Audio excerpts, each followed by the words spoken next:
Hello, that's me. I'm Liz Fosslien. I am the co-author and illustrator of 2 books on emotions at work. No Hard Feelings came out in February 2019, and then somewhat ironically, my co-author and I both went through experiences in our personal lives that were incredibly hard. My father-in-law had a 10-year battle with cancer that he started to lose in a really grotesque way. It was one of those situations where there's no silver lining, there's nothing that makes it feel better. I don't know that I learned anything. I'd paid a lot to not have to go through that, or to have not had to go through it. And so that informed our second book. We had this idea for a book that was essentially hard feelings. So we took that to our publisher in January 2020, and it was a book that talked about anger and despair and burnout and uncertainty and what to do, how to show up at work when you're going through something that's really challenging. And our publisher looked at the pitch and they said, ooh, this is like a really intense book. I don't really know that anyone wants to read this.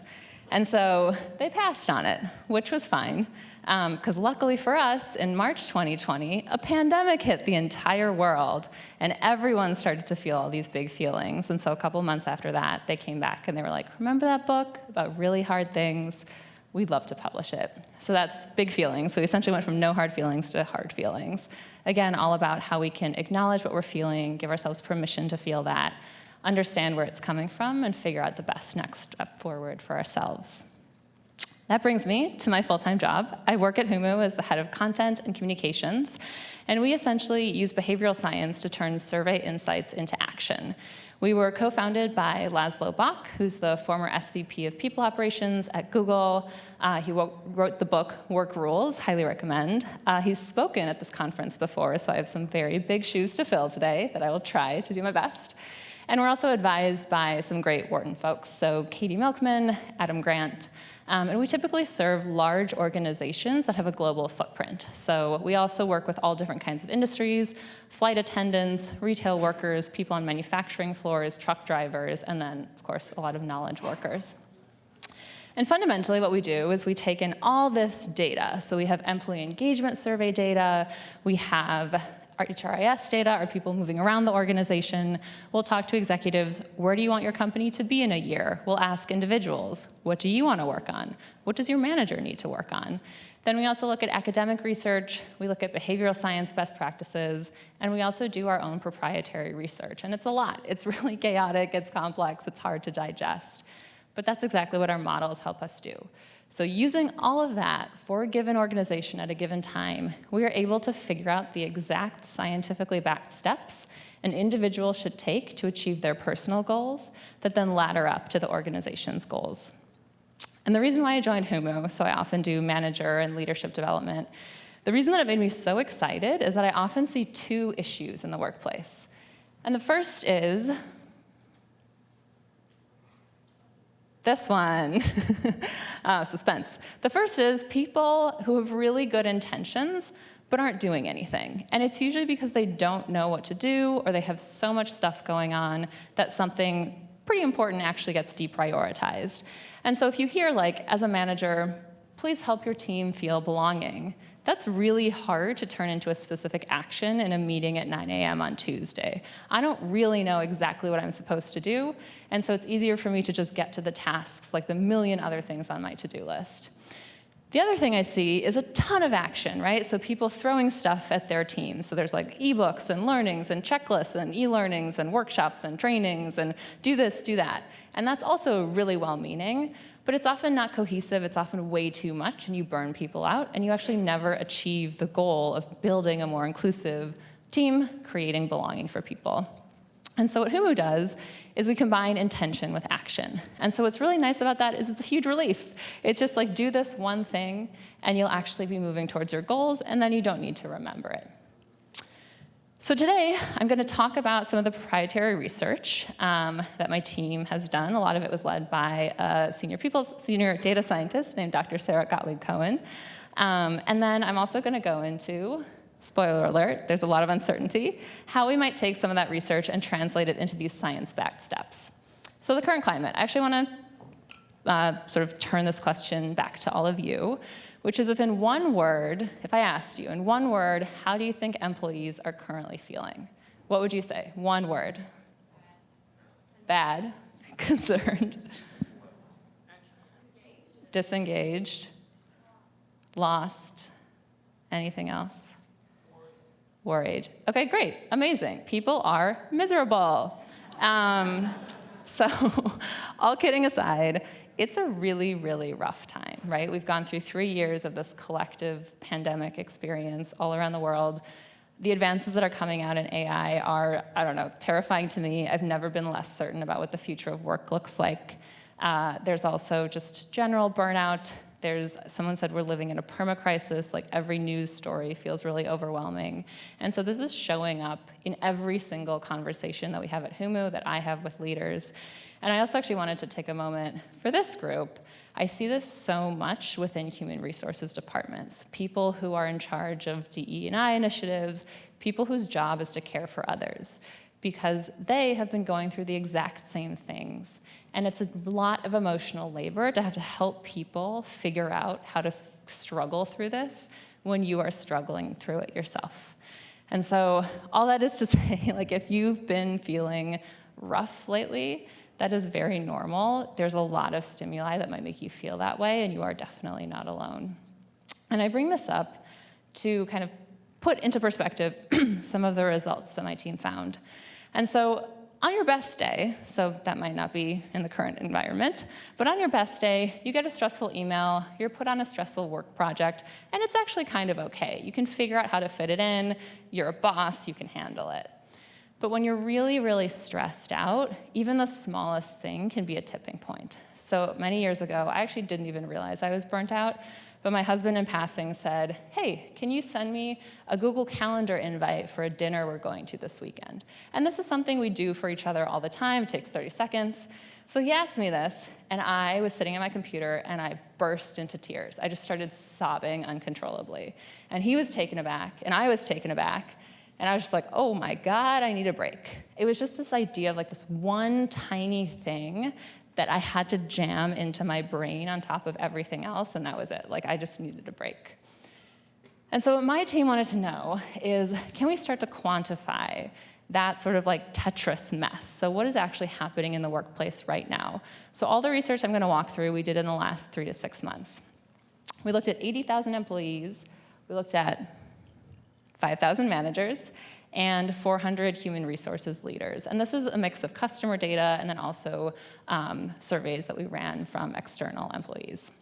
So the impact of anxiety. We were able to identify employees who said that they felt very anxious, more than a couple days a week. And we find that they make 13% less progress on daily tasks, they're 17% less innovative, they're 52% less likely to be ambitious. So we said, do you feel significantly less ambitious than you did a year ago? Then they were also 56% more likely to say that their productivity had dramatically declined. And so again, self-reported, but you can see this is starting to be a measurable and meaningful impact on all the metrics that any executive might care about.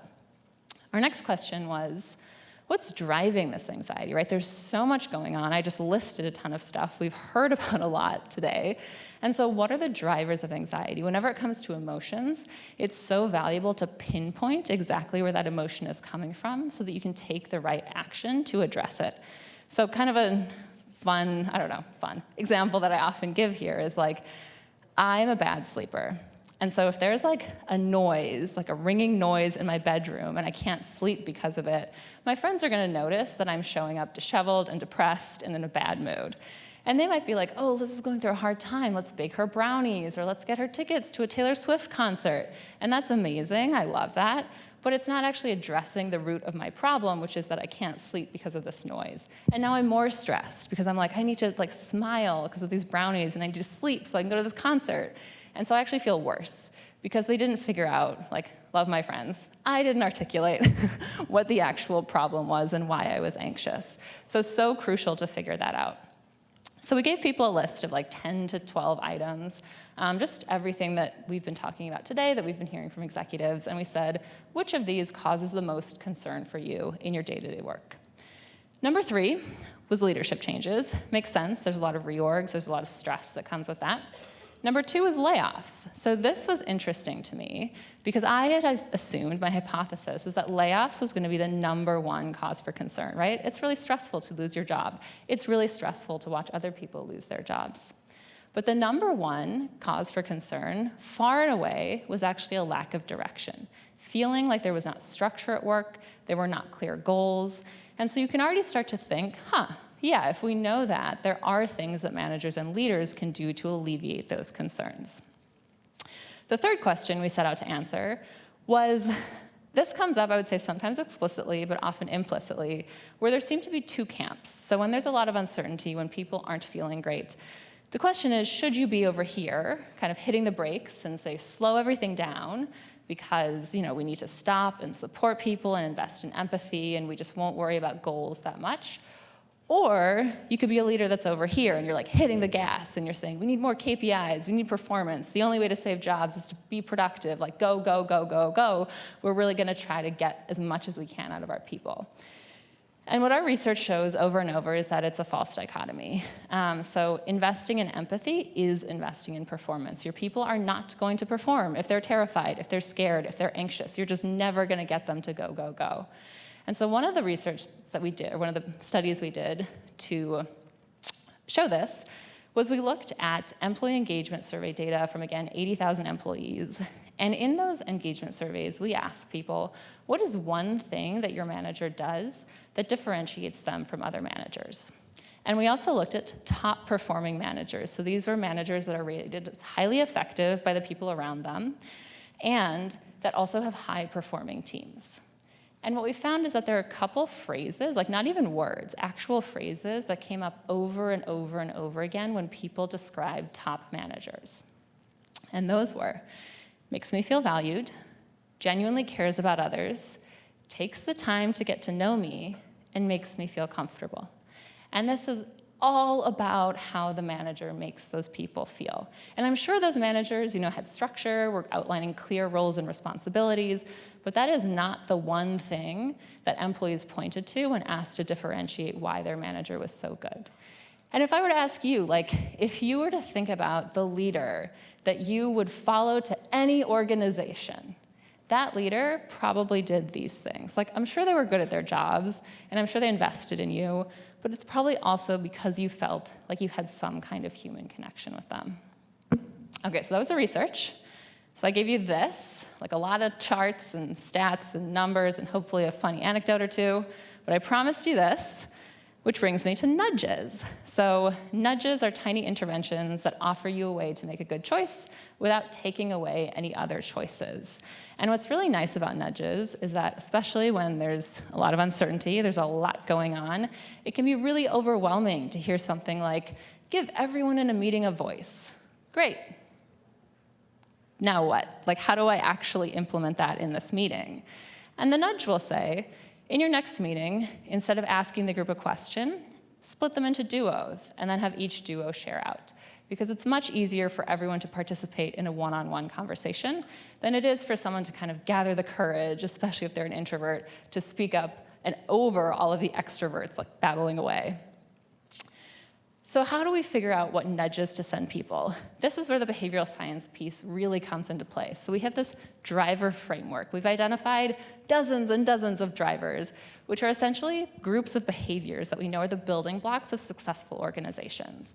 And given a certain organization, given the macroeconomic climate, we will figure out there are probably 3 to 4 drivers that are most important in this moment. And so we know that people lack direction. We know that they probably want support from their managers, they might be feeling low, and then there's just a lot of change. So in this case, we'll say structure, recognition, and resilience are the 3 most effective drivers. And then we map those to nudges. And so for context, I'm very biased here because when I first joined Humu, I was writing all the nudges, so you're gonna hear me wax poetic about them. So just flagging my own bias around why I think they're so great, because I wrote them. But we will send nudges to people. And what's very cool is that even if a nudge is specifically tied to one driver, so this is a structure nudge, we'll say rally your team around a 3-month mission. And what's nice about this is it gives people some kind of grounding even when everything else feels up in the air. But it's also tied to recognition, because we say tip, check in every other week to celebrate progress as a group, which is a really nice opportunity for me to say something like, hey, our mission was to get up a new website. My colleague Leslie has written amazing copy, and I'm really grateful for that. So you have the team recognizing each other, the manager learns what's happening, and it also builds resilience because it helps people build the confidence that they can still make progress, even as things change around them. Recognition. So this is a recognition nudge. Look back at how far you've come. But it also helps with resilience, because when things are uncertain again, priorities shift, it really often feels like you're having to start over and over and over again, and you're going in circles. But if you ask questions like the nudge recommends, like, what did you learn? What would you do differently next time? What would you not do next time? You'll help people start to see that even if they're starting over with experience. And that is really, really valuable. Sometimes the lesson, this happened on my team, sometimes the lesson is, this week I learned that I can make it through an extremely challenging week, right? Like that's still something cool to take away, and it's unfortunately probably gonna be useful later in life too. And it's also structure, because we encourage people to do this at the end of each month. So it's creating a ritual for the team, and research shows that rituals, even if you don't believe in rituals, make you feel better. If you just do the same thing at the same time, on a frequent basis, you kind of start to like it. And then finally, we might send a nudge around resilience. So use the phrase, we are a team learning too. And this phrase in particular, I actually love for individuals as well. So when COVID hit, I was managing 2 writers, and I had never been a manager in a remote setting before. And I'm sure that I showed up to our first couple meetings like a complete robot, because I just assumed I needed to have all the answers, and it was a really stressful time, and I was like, my role as manager is to create stability. And then I came across this phrase a couple weeks later, and instead I said, okay, I'm a person learning to manage people in a global pandemic when I'm terrified for myself. I'm wiping down all my groceries, I'm quarantining my mail, I'm terrified for my friends and their families, I'm terrified for my reports. I don't know what's gonna happen to this company, I don't know what's gonna happen to the economy, and that just really shifted my perspective. So it allowed me to give myself grace, and also made me much more open to saying like, hey, I don't know what's going on. Let's figure it out. I'm gonna try some things, let me know it's working, let me know it's not. And it was actually a much, much better relationship, and we succeeded more as a team because we were having those conversations. So resilience, but it's also recognition, because you can check in once and again on like, how are we doing? Are we actually learning and growing? Are we accomplishing this? Like we're learning to be a team that's more inclusive. Do we feel like we've made strides there? And then also with questions around structure, like, what are we learning is a nice way to structure conversations that also encourage a growth mindset. Because it's really easy to assume that when you fail at something, when you have to shift priorities, that that's just wasted time, as opposed to understanding that learning what not to do is often just as important as learning what you have to do. And so this nudge kind of encapsulates everything and really drives home this fundamental point that leads to innovation, which we saw that also tends to decrease when people are very stressed out. So of course, I'm gonna end, there's the nudge again. I'm gonna end on some cool proof points. So 96% of people who get nudges say that they see positive change. And what I love about this is that it points to the power of environmental change. Because we're nudging every single person, we actually do not see that everyone takes action on nudges, which is fine. Like, they're not supposed to be intended to like make you take them. It's just like, if you want to follow through on good intentions. But again, because we're nudging everyone, the environment starts to change. And so when environments change, people also change their behavior in response. 32% of people who get nudges are also less likely to leave their jobs within a year because they feel like they're growing more. And then this is my favorite study. So we did a study of low-performing managers at a large organization, and we nudged all of them. And we found that a good portion of them took action on the nudges. And of the ones that were taking action on the nudges, 86% of these low-performing managers, a year later, became top-performing managers. So their reports were saying, like, I've noticed a difference, this manager is way better, and the team also started to reap those benefits. So fundamentally, I think it's the acknowledgement of emotion, that we all have feelings in the workplace, that there are these seemingly small actions that actually have a really, really big impact, and those can lead to these super, super important business outcomes. And that's my talk. Thank you.